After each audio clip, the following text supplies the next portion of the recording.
Welcome back. And now, the Sneetches. Now, the star-belly Sneetches had bellies with stars. The plain-belly Sneetches had none upon theirs. Those stars weren't so big, they were really so small, you might think such a thing wouldn't matter at all.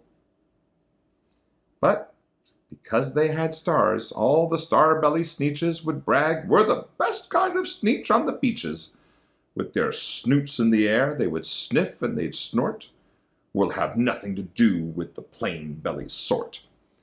And whenever they met some, when they were out walking, they'd hike right on past 'em without even talking. When the star-belly children went out to play ball, could a plain-belly get in the game? Not at all. You could only play if your bellies had stars, and the plain-belly children had none upon theirs. When the star-belly Sneetches had Frankfurter roasts, or picnics, or parties, or marshmallow toasts, they never invited the plain-belly Sneetches. They left them out cold in the dark of the beaches. They kept them away, never let them come near. And that's how they treated them, year after year.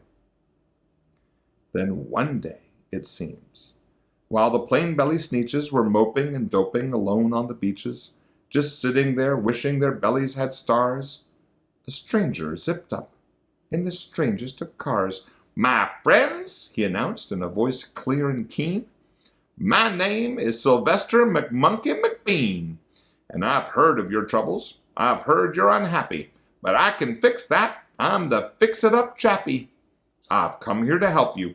I have what you need, and my prices are low, and I work at great speed, and my work is 100% guaranteed." Then, quickly, Sylvester McMonkey McBean put together a very peculiar machine, and he said, "You want stars like a star-belly Sneetch? My friends, you can have them for $3 each. Just pay me your money and hop right aboard." So they clambered inside. Then the big machine roared, and it clunked, and it bonked, and it jerked, and it irked, and it bopped them about. But the thing really worked. When the plain-belly Sneetches popped out, they had stars. They actually did. They had stars upon theirs. Then they yelled at the ones who had stars at the start, "We're exactly like you. You can't tell us apart. We're all just the same now, you snooty old smarties, and now we can go to your Frankfurter parties."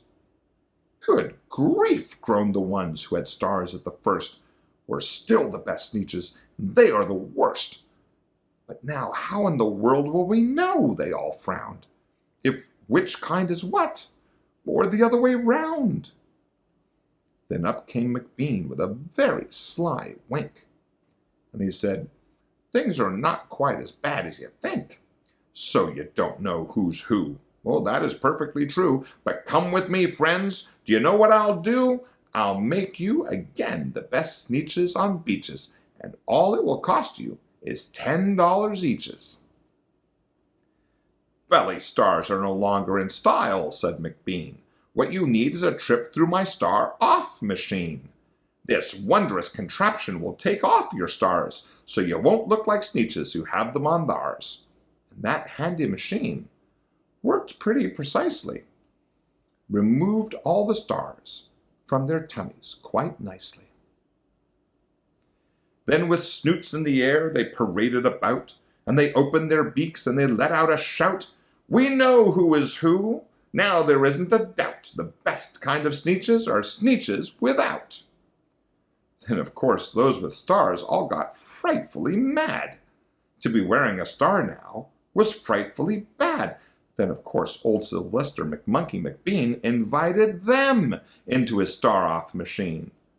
Then, of course, from then on, as you probably guess, things really got into a horrible mess.